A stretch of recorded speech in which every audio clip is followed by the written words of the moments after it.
Congress party Bharatiya Janata पार्टीसोबत युती करून यावेळी रिंगणात उभी आहे. तुमचे किती उमेदवार आहे आणि काय प्रतिसाद आहे लोकांचा? राष्ट्रवादी काँग्रेस अजितदादा आणि भारतीय जनता पार्टी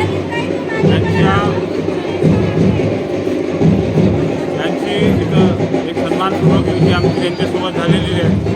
आम्हाला आमच्या पक्षाला 9 सीटा मिळालेल्या आहे. एकूण 4 प्रभागामध्ये 9 सीट आम्ही लढतो आहे.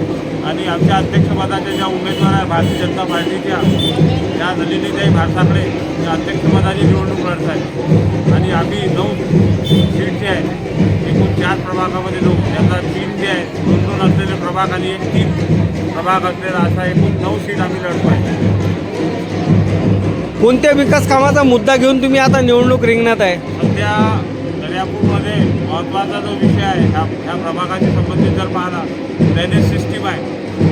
आदरणीय प्रकाश भाऊच्या नेतृत्वाखाली आपण ज्यावेळेस एक सत्ता पाहिली त्यावेळेस प्रकाश भाऊनं एक आपल्या इथं शहानूर प्रकल्प ज्यावेळेस राबवला 180 कोटी रुपयाची 187 कोटी रुपयाची स्कीम आजच्या 25-30 वर्षापूर्वी अशक्यप्राय वाटत होती.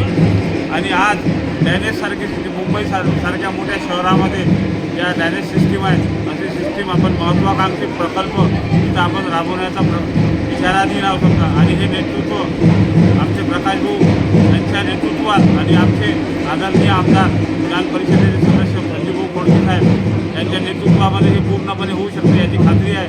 आणि तोच विश्वास घेऊन आम्ही लोकांपर्यंत हक्कानं मत मागण्यासाठी जातो. मतदारांना काय आव्हान करायला आहे? मतदारांना हेच आव्हान आहे किंवा दर्यापूर हा जो जुना शहर भाग जो आहे हा एक चकचकीत असं शहर आपल्या सर्वांना पाहायचं आहे. आणि एक सामाजिक सलोखा शहरामध्ये कायम राहण्याच्या उद्देशानं सर्व हिंदू मुस्लिम बौद्ध हे सर्व धर्माचे लोक आपण एकत्र येऊन आपल्या गावाला सलोखाहीसुद्धा राखण्याच्या उद्देशानं ह्या युतीला भरघोस मतानं निवडून द्यावं असं मी सर्वांना आवाहन करतो.